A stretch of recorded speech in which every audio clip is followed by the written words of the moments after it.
Ladies and gentlemen, welcome to another fine episode of Bigfoot Odyssey. I'm your guest host, Brent Thomas of the Paranormal Portal, and I am joined by the wonderful and amazing Daniela Aiello. And today we have a really cool show lined up for you.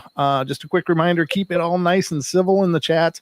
Our mods are all set to bounce as necessary, but they love to just have a nice time. So let's help them do that. Ladies and gentlemen, today joining us on the show is Mr. Alan Thomas of Squatch Zone. And Alan, first of all, also of, you'll have to tell us about your other channel too, which I just learned about, but I think this is all amazing. Not to mention your incredibly impressive laundry list of things you've been up to as well. That was a epiphany to me. So it's really exciting to meet you and to have you on the show, but welcome. Thank you. It's nice to meet both of you guys. Hi. Hello. So this is, a lot of people that are enthusiasts about the Bigfoot stuff and paranormal stuff, and in my case as well, are kind of new to the party, but you're kind of like an OG of the woo and paranormal stuff, aren't you? Yeah, I've been at it for a while. Yeah. When did this all start for you? What was your journey? Well, the video stuff and everything started way back. The production side of it, 1982, I think. But only the paranormal end of it started around right after I got hurt, about 5 years after I got hurt and disabled. And I was wondering, I wonder if anyone else has seen a Bigfoot. And I started looking around the area where I live. And I stumbled onto some guys, and then we put together a team, and we started doing ghosts and UFOs and Bigfoot, just anything that was paranormal, even conspiracy. And we just went for it, started Paranormal Central, and we haven't looked back, really. No, that was a shock to me because, of course, I was familiar a little bit with your Squatch Zone, but I didn't know that was you who was Paranormal Central. And ladies and gentlemen, if you're not familiar with that name, that's been it's been a part of the paranormal and Bigfoot community forever. The things that you guys accomplished was really impressive. Can you go over some of the laundry list of what you guys did? Well, one of our biggest things is we do a Memorial Day, every Memorial Day at this area we call the Spot. And it is just every time we go there, there's always a family of Bigfoots or a bunch of Bigfoot. And they mess with us. They throw rocks at us. They roar at us. They talk at us. And we've got video of them. We got audio of them making noises and doing all kinds of stuff.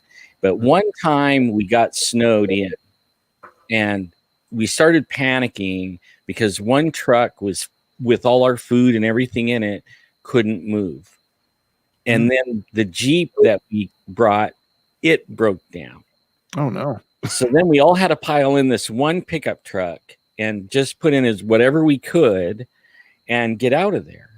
A couple days later, we came back and there on the back window where it's like security glass, dark, windows dark, a whole side of a face of a Bigfoot was on the window, like greasy window Bigfoot look.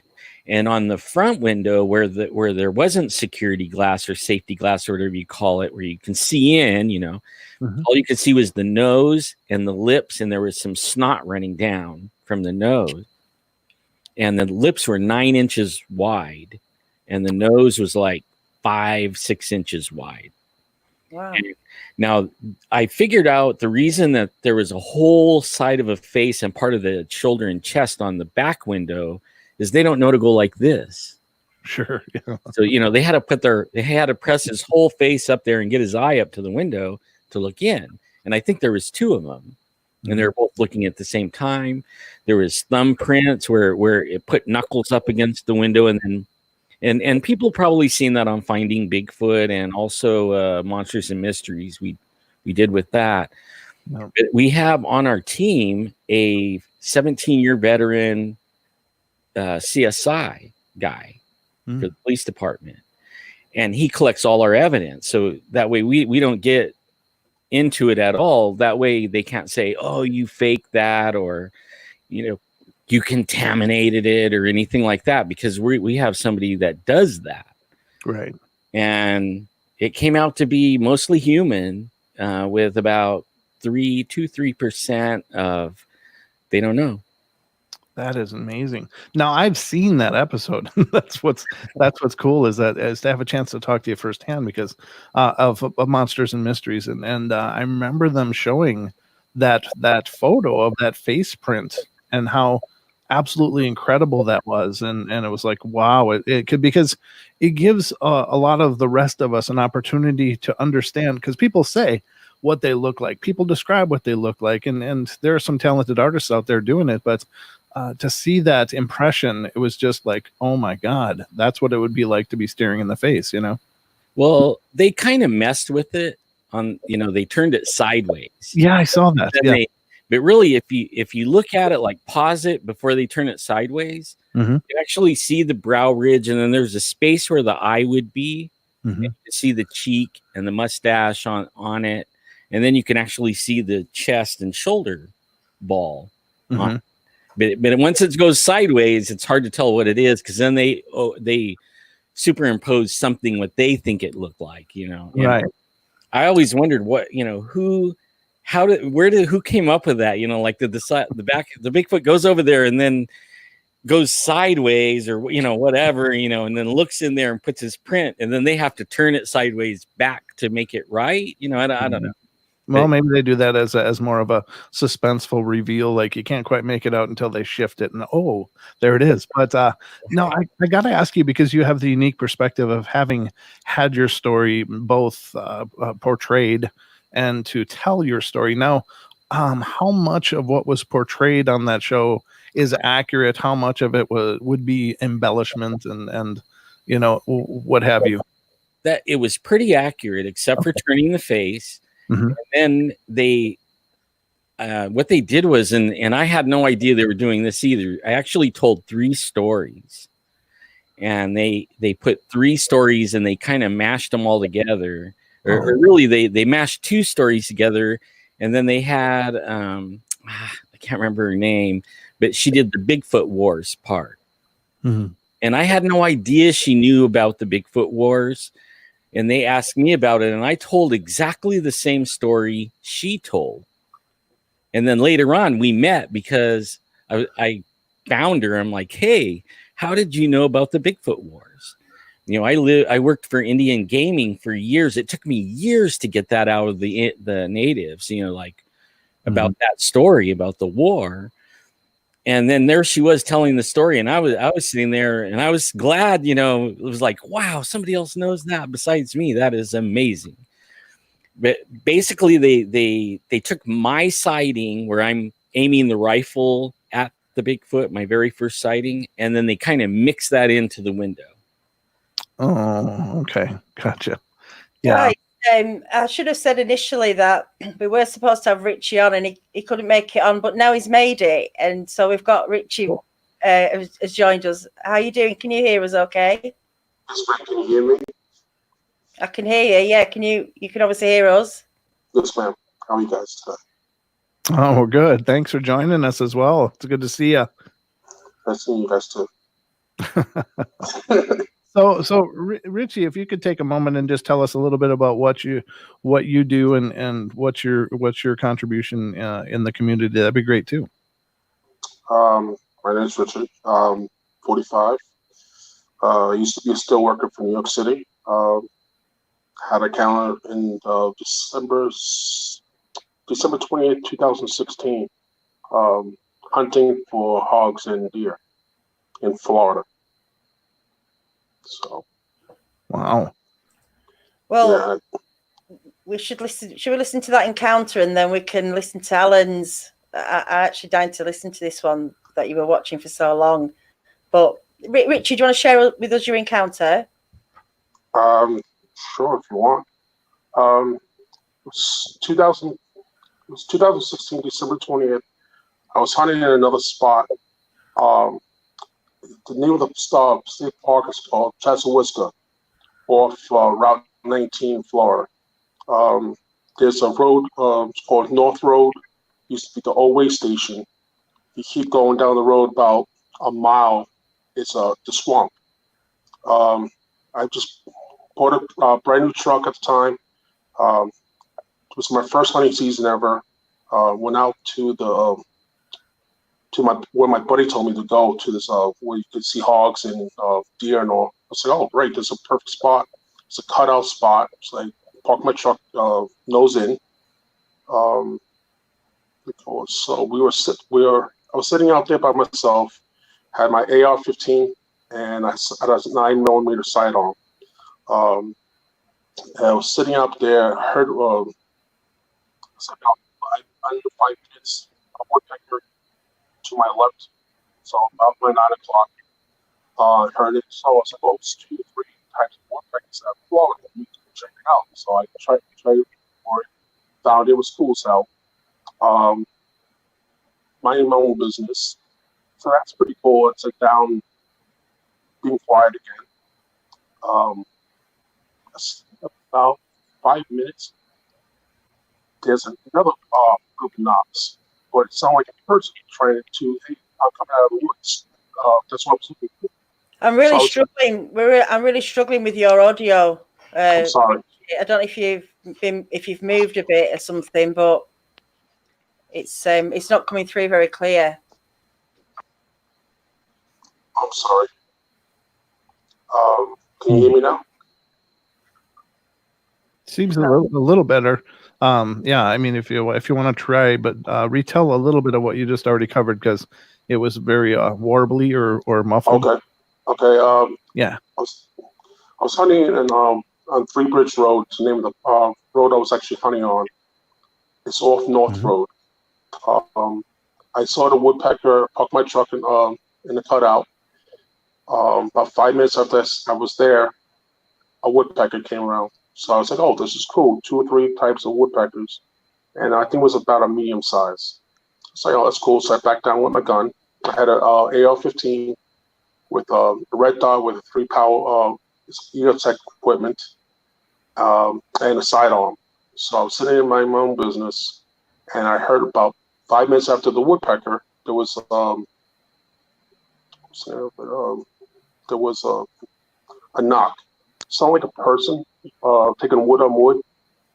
Like, "Hey, I'm coming out of the woods, and don't shoot me." That's what I was thinking about. So I was looking around. I was looking for orange, and I couldn't see anything. So I was like, "Oh, I know sounds in the swamp bounce around."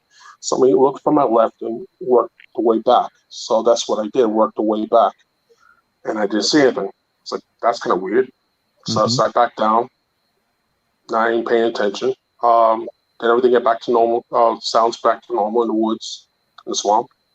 And all of a sudden, another group of knocks came around, about the same 3 to 5 knocks. So I thought again, it was another hunter. "Hey, coming out of the woods, don't shoot me," So that's what I was looking for, orange. Couldn't see anything. Like, doesn't make any sense. Scratched my head. Then sat back down. Like, whatever. Maybe I'm just hearing things, So I sat back down. There was a third group of knocks came along.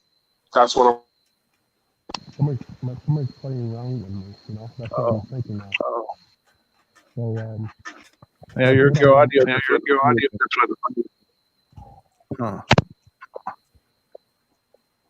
Are you there? Now it's really muffled.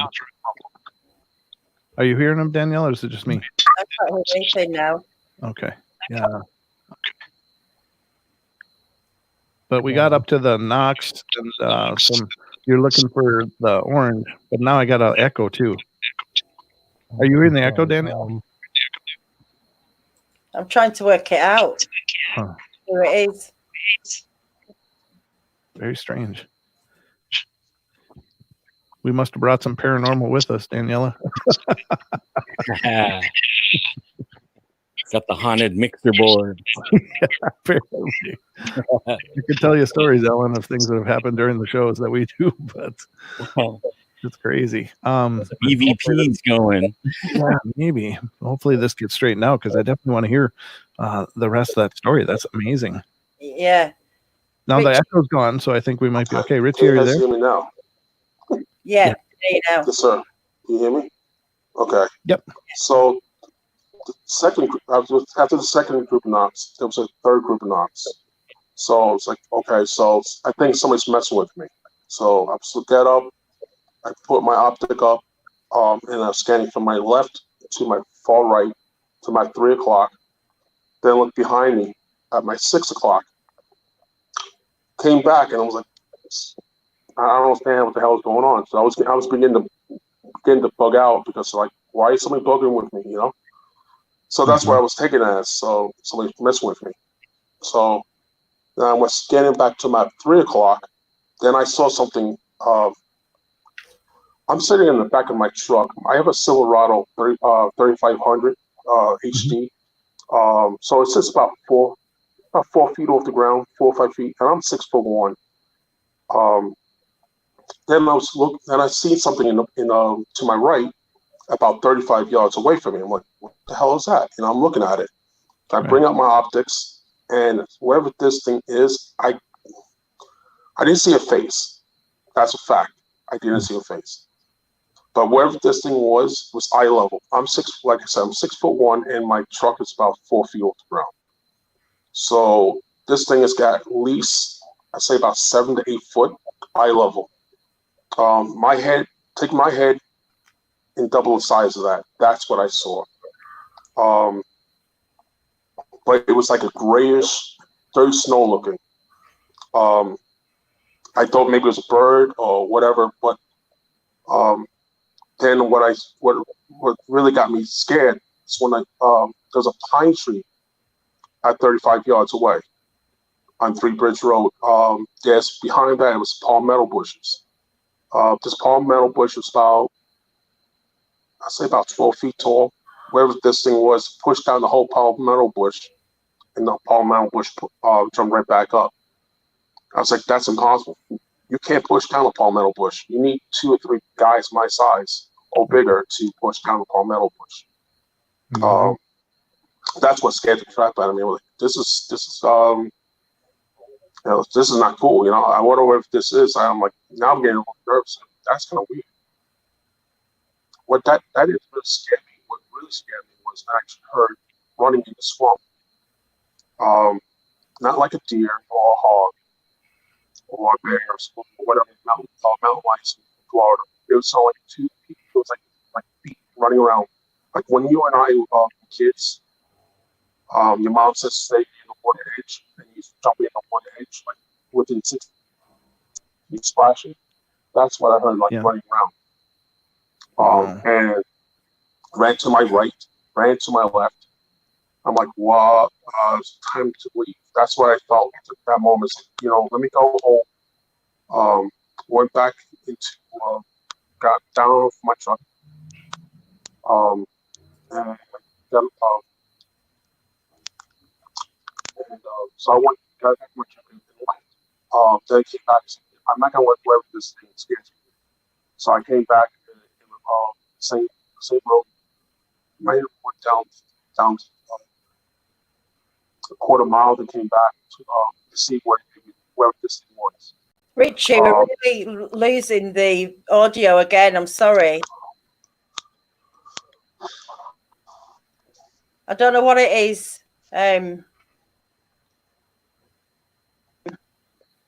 Seems to be kind of in and out though. Whatever it is, it's kind of sporadic. It's not like all the time. Most of the time you sound fine, but then it's like something shifts or changes, and it could be your area, just your reception. I don't know. Is your cell reception up there good or? In my house is great, but outside my house, no good. I live in West Liberty, Kentucky now. This was when I was living in Florida about 6 months ago. Okay, so we're up at what the last thing I remember hearing was you're hearing something running through the swamp. Yes. Can you take it from there? I was just going to suggest. Sorry, Richie. I was just going to suggest is that can we try this again another time, because I've lost quite a bit of that story, and we could prep for this again a bit better and have you back on where we know you've got a really good signal, and then we can hear it all perfectly. Because I think a lot of us have lost quite a lot of detail. It just seems to be going in and out, your volume, unfortunately. So would you be up for that?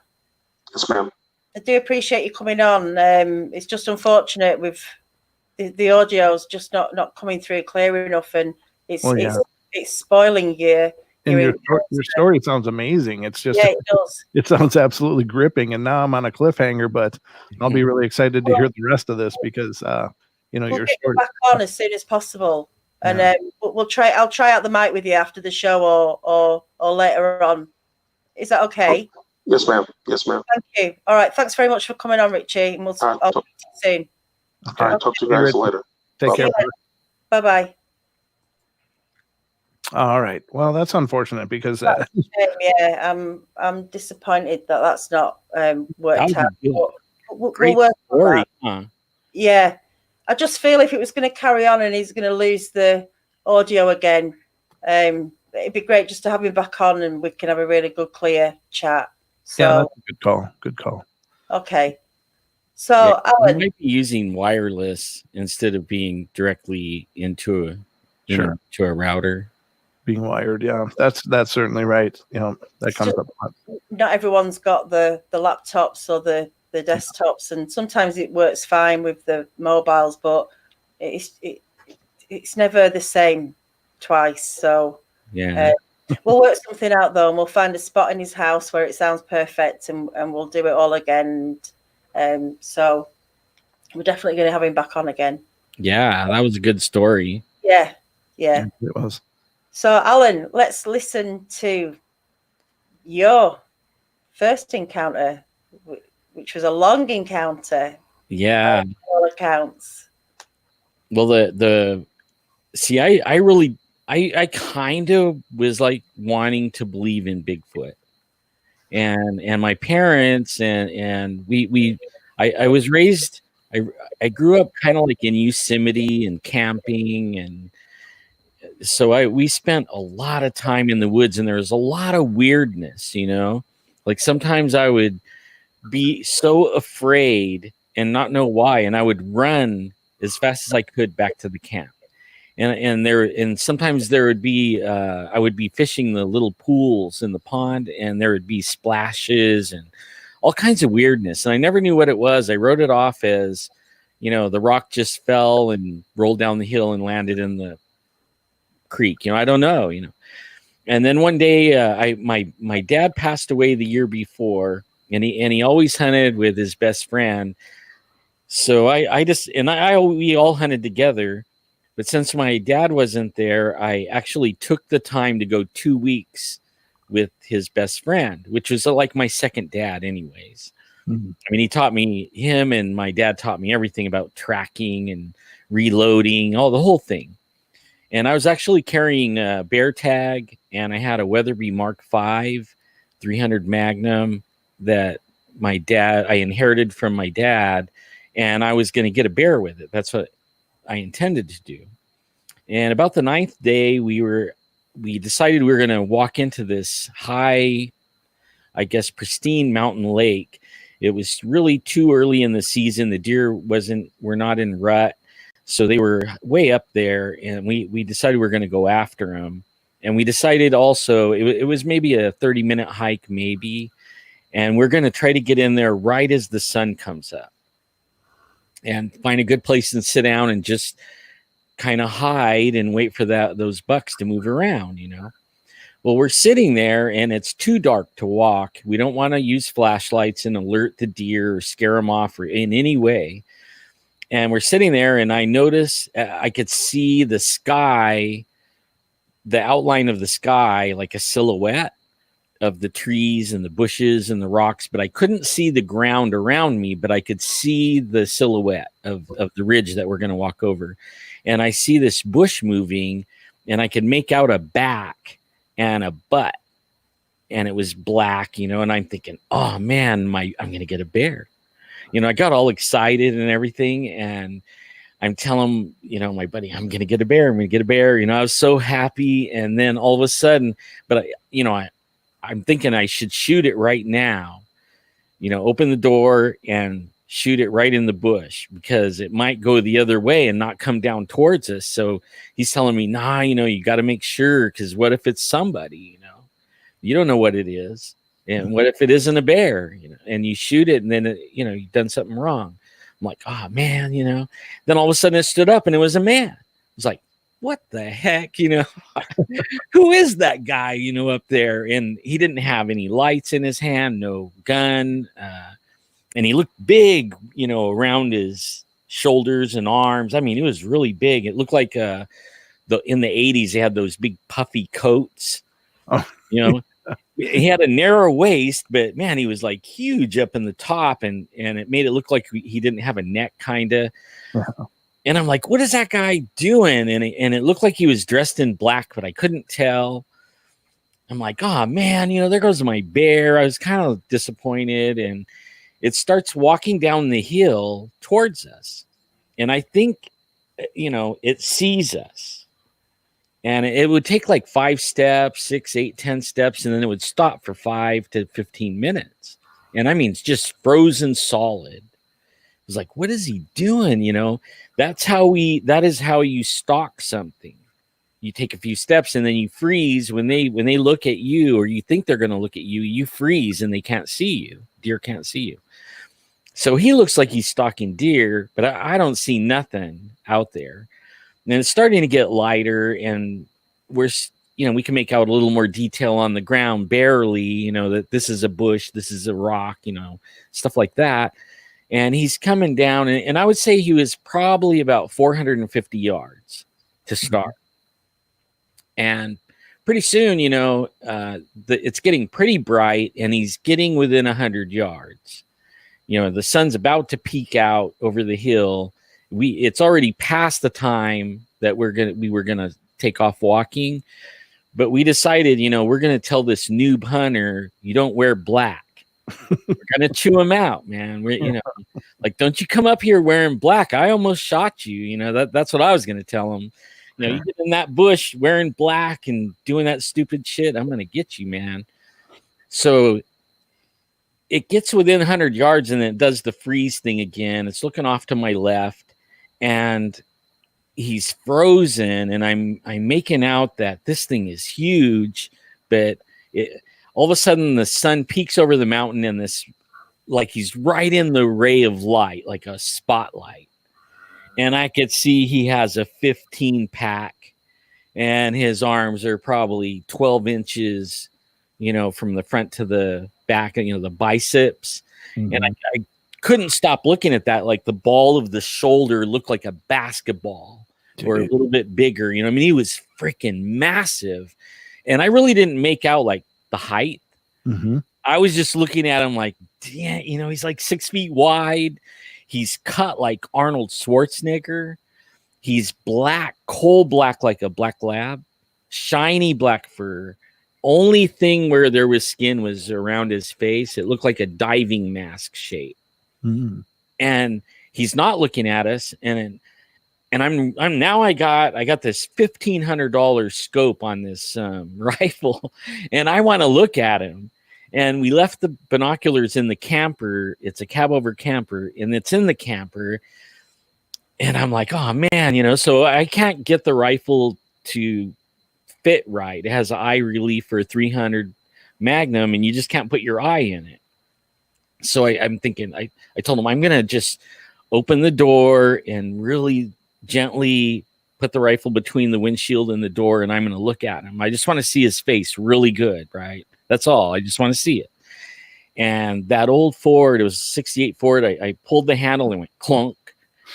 And it looked at me, it looked over, and I was like, oh no, busted. We're both frozen looking at each other. And then he takes off running to my right. The only cover is a ponderosa pine, a pretty big one. And he starts running like the wind. I mean, he's like swinging his arms and looking at me, and he gets behind that tree and he disappears. He ran 150 yards in about 4 seconds. And I had the rifle down, but I was following him, but he was moving so fast I was afraid to look in the scope. I thought I might lose him. Mm-hmm. And then all of a sudden he goes behind the tree. I drop the rifle down and I'm looking at the scope, and looking for him. My buddy's yelling, "Don't shoot him. Don't shoot him. It's human. It's human."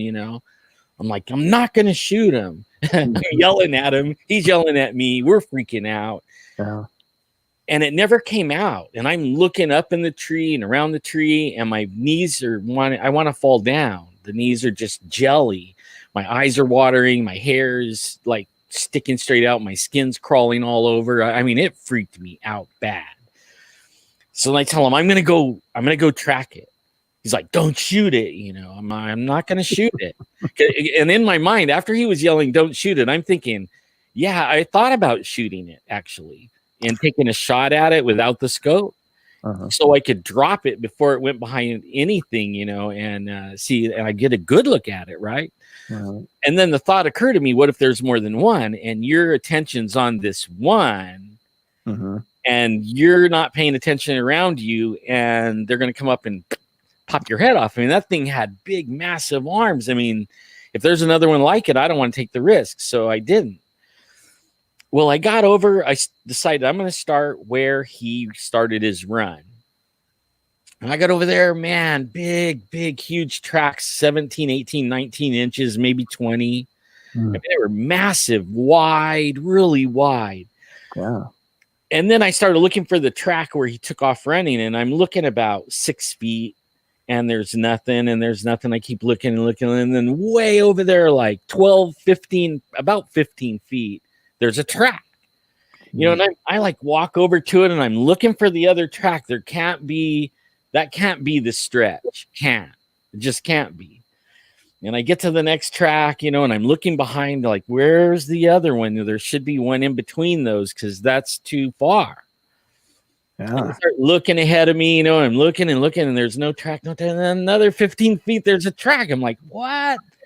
I look at my buddy like, whoa, now I'm getting goosebumps thinking of it right now.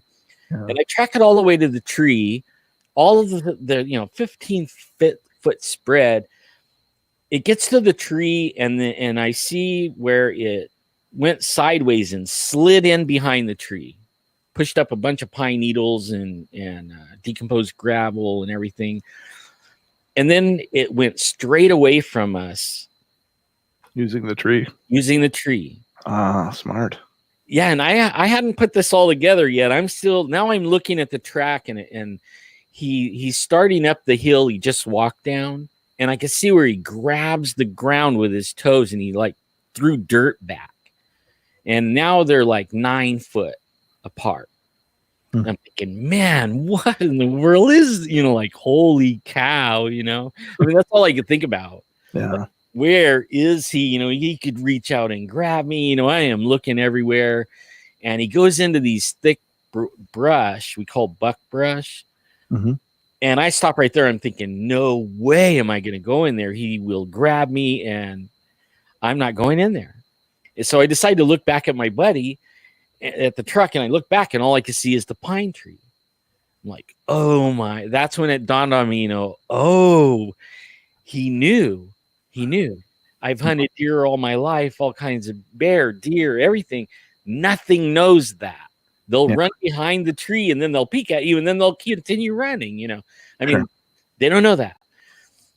So then, I'm looking at I turned back to the brush, and I'm looking around up the hill, and then I realized, wait a minute, the brush is 3 feet above my head. I just watched him walk all the way down that hill through that same brush, and it never got past his belly button. Oh my God. And I'm thinking, wait a minute, like, I'm 5'9", his belly button's as high as the top of the brush. I'm like, holy cow, 15-foot stride. Like, oh, I'm getting out of here, Yeah. It just hurdle this bush and get me, Yeah. So I start heading back, quickly doing circles, head on a swivel, everything on a swivel, keeping the rifle, I got one in locked and loaded. I'm ready to shoot one, anything really. If anything moved, I would have shot it at that point. And then I get around the pine tree, and I'm looking at the truck, and I see the sky in the windshield. I can't see my buddy. and there's some clouds floating by, and I'm thinking, oh, it's a trailhead that goes to that lake. All summer long, people take that trailhead and then they hike all the way over to the Nevada side of California, and they leave their cars there. And we're in the first week of deer season, so that thing's probably seen cars and trucks parked there all summer, and it probably didn't know we were sitting in there. Hmm. And then it couldn't see in the window; it's seeing the reflection of the sky. Oh wow! So I got back in the truck, and then I couldn't sleep. He wants to stay the rest of the 2 weeks. And I'm like, no, I was sleeping in a station wagon. He was sleeping in the camper. I'm in a station wagon, not tinted windows, all night long. I was just like, I would pull my head up and look. If there would have been something looking in the window, I would be dead. I would have just died right there. Mm-hmm. But I was laying in bed, and I'm thinking back on my life growing up in the hills and all these other things that I couldn't understand or know why things happened. Now I know why. Right. And now I know what it is. And it scared me. I haven't hunted since. not deer hunting or anything. I don't have a gun. I don't own one. I'm not comfortable in the woods anymore. Like, I used to go there and I would, lay down by a pine tree and go to sleep, not even think anything of it. Not anymore. We go up there. I wouldn't go back for 6 years. And I was afraid, even with people, because that was a giant. I mean, I saw a giant. But then after I got hurt, so that was 87. So around, I don't know, 2008, I started looking for everybody who's seen a Bigfoot. I read about people online, but nobody around here. And I didn't know about BFRO. And I found these guys, and they want to go out Bigfooting. One of them seen a Bigfoot, and it was like, yay, somebody's seen a Bigfoot. We talked and everything. And he's like, I don't believe your story, man. I go, I don't believe yours either. But that's what got me going right there. That started me on, getting with these guys. And then one of them liked Ghost, our CSI guy. He liked Ghost more. One guy liked UFOs more. So we just did the whole thing and started doing Bigfoots. And we one of them got an extra phone with a phone number and called it the hotline. And he was the UFO guy, so it was UFO hotline. But they were reporting everything. Wow. And we would get the calls, and we would take off 3 a.m, 4 a.m, 2 a.m. Nice. Crazy. But we went everywhere, and then that got us the cable shows where we were sharing everything on the internet. We wanted to share what we were finding, which was unreal. Absolutely amazing, pterodactyl sightings and Bigfoot sightings and hauntings and all kinds of stuff. So we wanted to share it. Right. And UFOs, people would send us UFO pictures and stuff, and we want to share it. And then everybody was like, man, will you be on our show? And we're like, sure. But then we found out the other end of it, where they mix up what you say and make it more interesting, which I thought wasn't as interesting as the real deal. But what am I to know? I don't know. Yeah. Well, that's the other end of the spectrum, I guess, is that there are those bodies of people that choose to be less than credible, and for whatever reasons, I guess they have their own reasons or whatever. But I think during the course of doing interviews and stuff, I learned so much from people just sharing what they experienced, because in each story seems to have a new nugget of information that I maybe never heard before, or never heard it that way, and it really connects a lot of dots for me. So I just think it's absolutely amazing to talk to people that have experienced these things firsthand. Yeah, what the coolest place I ever went Bigfooting is at the Thule Reservation, and they're the ones that have the painted rock of the life-size Bigfoots that are about, they estimate, between 700 and 1,000 years old. Wow. And I have some friends over there. My nephew lives on the res over there. And we got invited to go camping, and we got to check out the rocks and everything. And we went camping with them. And we went where most people can't go. They have this huge reservation. They have giant redwoods, like in Sequoia. I mean, big, huge ones on their reservation. And we're camping out there. And I got up and we put these motion sensors around our tent. So if anything comes in, it'll set off the motion sensors and it'll alert us that there's something out there. Mm-hmm. And usually it's Bigfoot that sends these things off. I don't know why, but we're like Bigfoot magnets. I don't know why. But nothing had set off any sensors, and I had to go. I drank too much coffee around the fire, so I had to go. Mm-hmm. And I got out there, and I was going, and I looked up, and I just walked up to the sensor. I didn't want to pass it because I didn't want to set it off. So I just walked right to the sensor, and I'm going, and I look up, and there's one about 9 feet tall, 5 feet wide. It's a full moon. He's under this oak tree, and I can see his silhouette perfect with the full moon behind him, and he's just swaying. And I tell you, I peed all over myself. Or was it a she? I couldn't get in the tent fast enough, And then I'm just throwing that out there. I'm thinking, man, when I get in the tent, he's going to come and grab it like a sack lunch and run off with it, right? And I'm all freaked out. I get in there, I cover my head up, and then I hear my nephew rustling around. And I hear him mess with the tent door, and he goes outside. And then all of a sudden, I hear all this cussing and everything. And he's trying to get back in the tent, Mm-hmm. And I don't know how, but I fell asleep. A little while later, maybe 20 minutes, I fell asleep. And I don't know if they did that to me or if I fell asleep, just fell asleep. I don't think I would have went to sleep, not sleeping in a sack lunch. I just can't. But I did, it's kind of weird.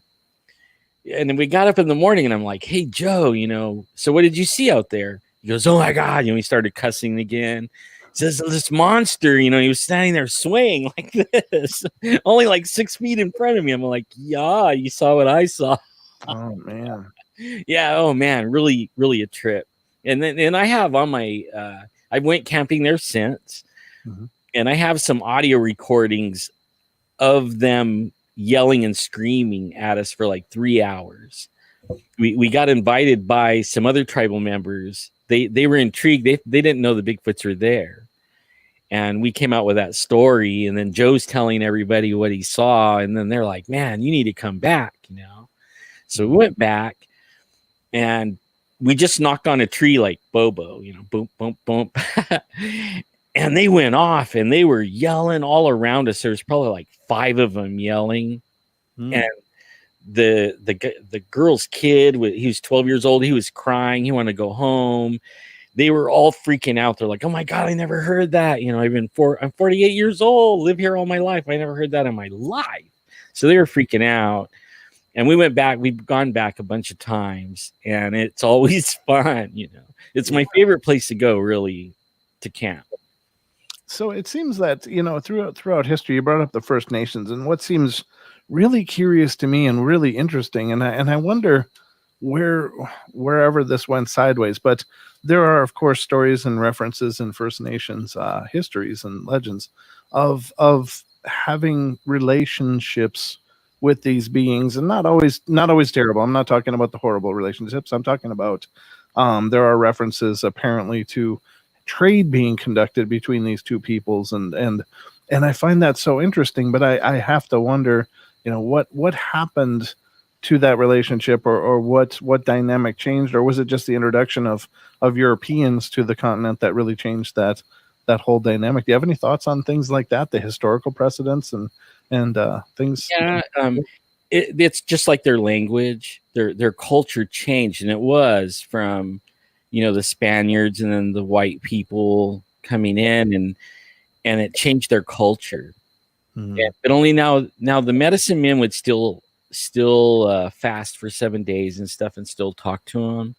And I'm friends with a couple of medicine men. They're the top ones in California and maybe in the United States. I don't know. And I know they're really popular. They're out doing stomp dances and sweats and stuff like that. Mhm. And in fact, they told me about the Bigfoot War, where a couple of 100 years ago, maybe it's either 200 or 500 or 700. I can't remember. I don't even think they know. Mhm. But it's passed down orally that the Bigfoot ran through the village and would snatch kids Mhm. and eat them. And they would find the remains sometimes. And then one day they snatched the wrong kid. It, it was an important kid, an important family person of the village. And so they tracked that one down, found him up in a tree eating the kid, and they filled him full of arrows. But he still got away. Mhm. And then that night, 40 some odd Bigfoot came in and ate killed everyone but two people. Two people got away. And then that started the war. They got all the tribes in the area together and they tracked those 48 to a cave and they started a war. And they warred in one day. The chief Bigfoot, I don't know what else to call it, came and sat down on a blanket, smoked the peace pipe, and they made an agreement that if you stay out of these certain areas, we won't mess with you and we'll stay out of your areas. Okay, so this is our areas, this is your areas. They agreed to it, and ever since that's how it's been. In fact, I was telling the medicine man about our spot, the spot where we got the DNA, and I told him where it was, and he's like, "Oh my God, you can't go there. That's one of the places that we can't go." And I told him, "Well, I don't belong to your tribe." And I still go anyways. And they're there. They are there. Guaranteed. Oh, we've lost Brent for some reason. Someone's asking, is there anywhere that you've got any audio, videos, pictures on your channel or anything relating to any of your encounters? Yeah, on Squatch Zone, I have video of two of them. One is sitting in the shade. It actually, when they turn, what's really weird, everybody asked me, how come you didn't get more video? Okay, now there's some weirdness about these guys, okay? When you do get them on camera, they'll sit down and they'll have their back to you and they freeze. And then right after that, your batteries go dead. And I don't know why. I mean, it just happens. And we had one that was digging in the rocks looking for food, and as soon as the camera was on him, he just froze solid like a burnt log, tree. And then the battery went dead. And then you start messing around with your camera, when you look up, they're gone. And I can't explain that part. I can't explain that part. All I know is the last time we went to the spot, we were setting up the tent, and this tree, we heard crash, and a tree fell about 75 yards away. And it was like, whoa, it stopped us doing what we were doing. We're like, wow, tree just got pushed over. And then we got the tent set up and we're putting stuff in the tent. We have the tent flap open into our sack lunch, what I call a sack lunch. We're doing our sack lunch filled up with beds and stuff. And we have the door folded open. All of a sudden, crack, and I look out the door just in time to see another tree falling in the same place where the first tree fell that I didn't see. It was same direction, same place. And then when we were in the tent and we had the tent door shut because of the mosquitoes, 30 minutes later, crack, bam, another tree went down. And so, I mean, I don't know if they were telling us something. We didn't listen, but I mean, we heard it, but we didn't listen. Yeah. Can I go back to the encounter, the one that you saw running? Yeah.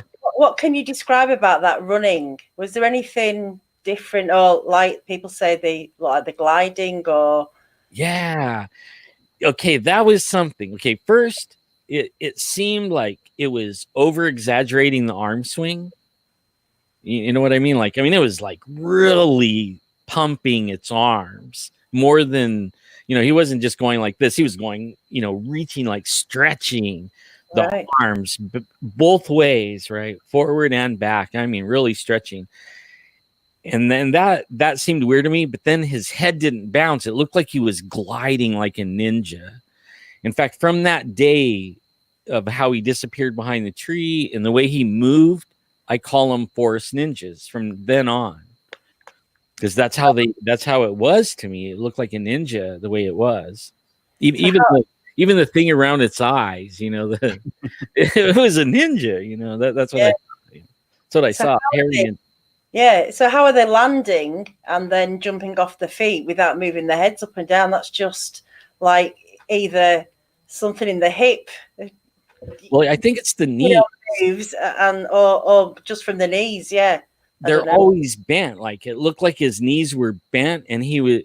Have you ever watched a ninja kind of run? You know, and they don't bounce their head either, and they have their knees bent, and they kind of shuffle, kind of. Yeah. It looks like that, but only they're also stretching out, but their knees kind of like never bend. I mean, it's the weirdest thing to say, but that's what I observed. And so, have you seen any lights? Have you seen anything?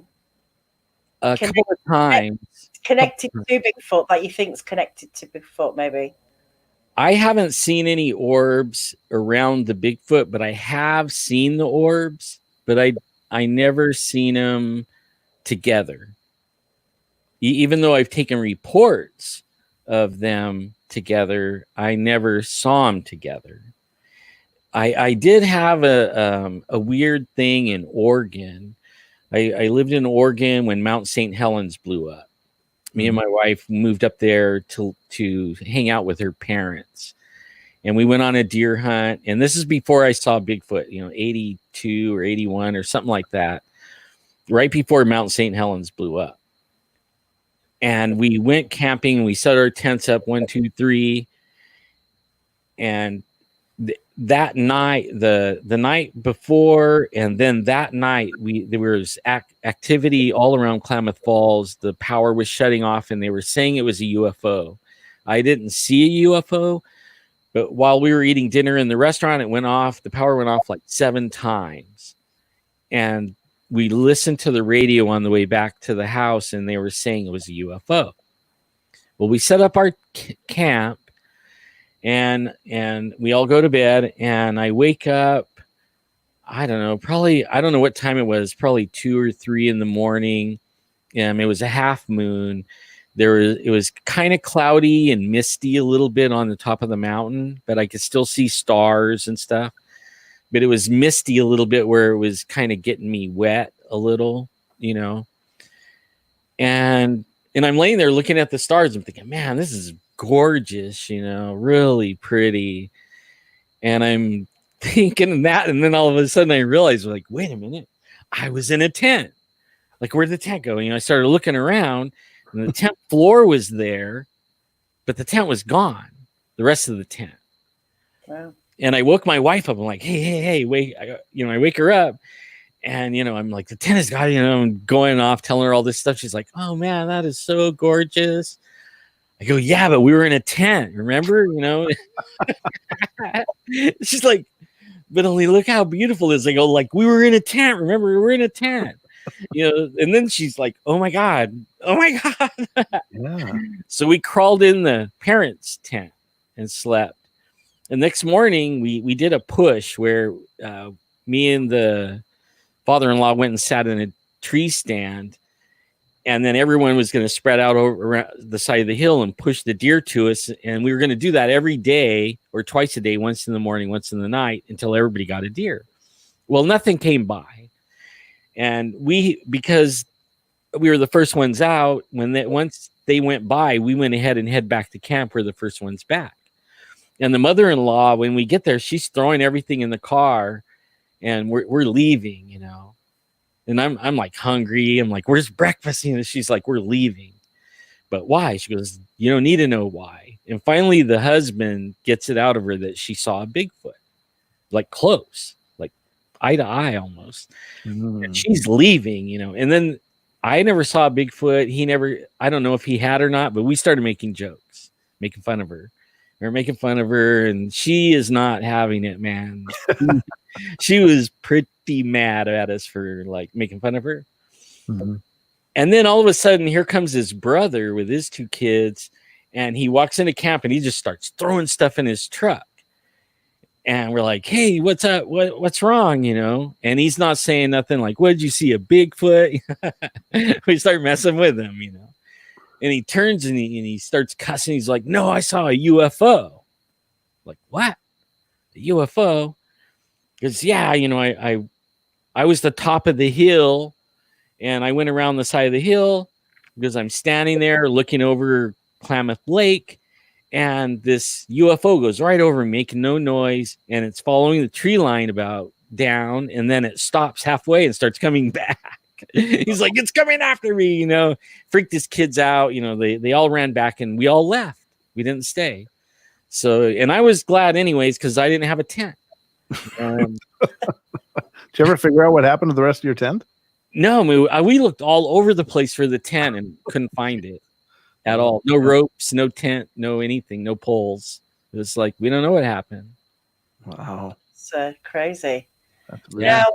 Now, someone's been asking about your Africa adventures. Yeah. Yeah, I had some Africa adventures. But that gets more into God. And I don't know, you know, I don't know if you guys want to get into that or not. I mean, to me, God is paranormal, just like where the Bible and everything like that is paranormal. Mm-hmm. So, yeah, some things happened to me over there, and I learned about God. Right. And I didn't know about God. That's where I learned about God there. And I was and I actually was hired by these preachers. We went over there. I was to document, or we're all going to document, where they send a lot of money in over there for villages and food and farming equipment and stuff like that.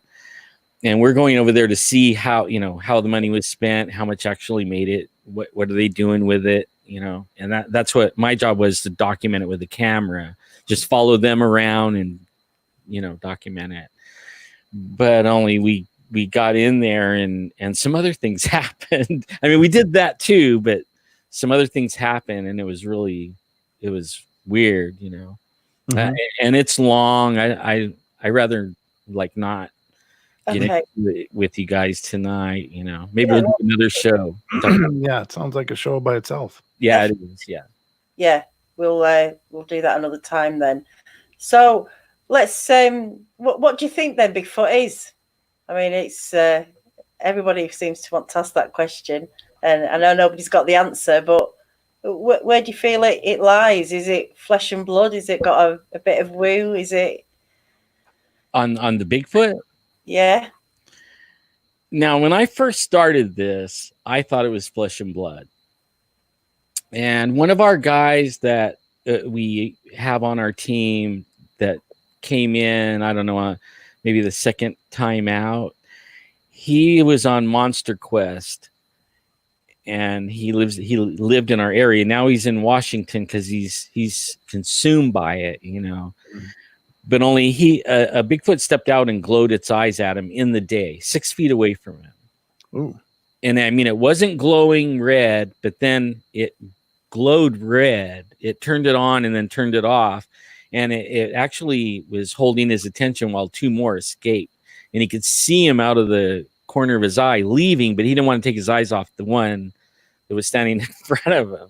Oh. And he was holding a 8mm rifle and didn't even think to shoot it or anything. He was kind of frozen with fright. And then the other guy that seen the Bigfoot that said he didn't believe my story, his story, the Bigfoot would go phase in and out, is what he calls it. It was running, and then it would pop out, you know, or disappear. And then it would pop in again, you know, 30, 40 yards, and then pop out and go 30, 40 yards. And it was popping in and out, you know, wide open. And then since we've had other things happen where we put microphones outside our sack lunch, and we have a battery operated mixer inside, and we're sending the audio in stereo to a phone and recording it. and the Bigfoot are talking and throwing stuff at us, and they're actually grabbing the microphone, doing that kind of stuff. And we left a little space. We actually found out they could see through the sack lunch. So we got this different tent that had a different material, yeah, that they can't see through. So they can't know where we're at and zap us with their what, by the way? Huh? What would that material be, just out of curiosity? It was actually rubberized. Okay. And we learned it from another Bigfooter. The one that had the glowy eyes, he had a pacemaker and they kept zapping him. The pacemaker was scaring him. He thought he was going to die, you know. Right. So he started putting tarps over his tent and it stopped. Oh, okay. And that's how we figured that all out. But then we got one of those tents that pops up in 60 seconds. And it's kind of rubberized. And that's what we were looking for. But we left the where we put the wires out, we left like a little bit of space where we could look out. And I tried this experiment with a solar light that would motion sensor light that's solar. So it would charge up, but if anything came up to our door of our sack lunch, it would come on. But some reason it malfunctioned and it stayed on, even though it worked fine all the way until we went to bed. Then all of a sudden it stayed on. And I don't know if it was because they were out there and you could hear, you know, we had the headphones on, we're laying in bed and we could hear their steps, you know, step,